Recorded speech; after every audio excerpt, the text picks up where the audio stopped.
Kids like to play in the dirt and can ingest all kinds of nasty stuff, including lead. Hi, I'm Jody Henke. A high concentration of lead in the soil could be harmful as you're living the country life.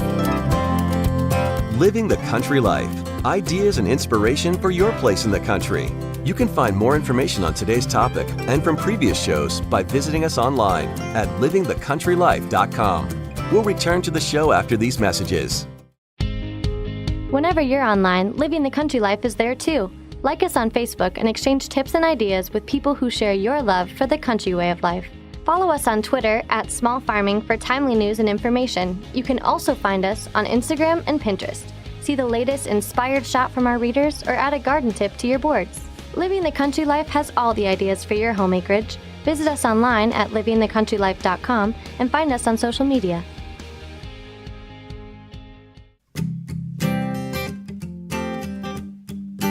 If you're looking for new ideas for what to do around your place in the country, register for the Living the Country Life newsletter. Once a week, you'll receive helpful tips in your inbox on a wide variety of seasonal and timely topics, along with so much more. Living the Country Life is for all those people who love to live in the country. Sign up for your free newsletter today by visiting livingthecountrylife.com.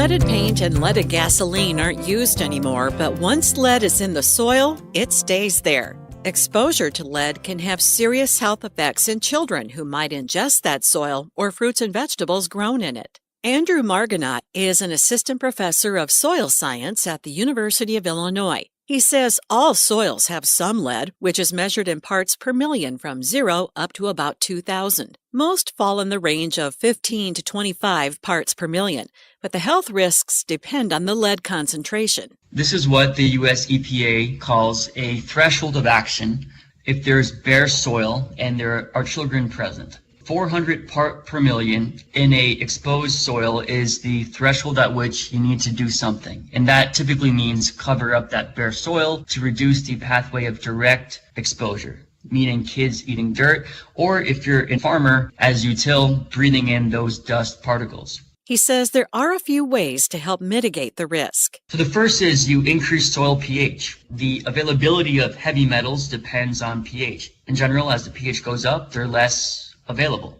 A second option is to bind up those metals with a binding partner, and in that case it would be phosphate. Third one would be to use a organic matter input like compost. And compost, it appears, is emerging as an effective way to mitigate the availability of heavy metals like lead in soils. If soil testing shows a high lead concentration, don't garden in the soil, especially root crops like carrots. Learn more about lead in the soil and what to do about it at livingthecountrylife.com. I'll see you in the country. Living the Country Life. Ideas and inspiration for your place in the country. You can find more information on today's topic, share your tips, and post photos by visiting us online at livingthecountrylife.com.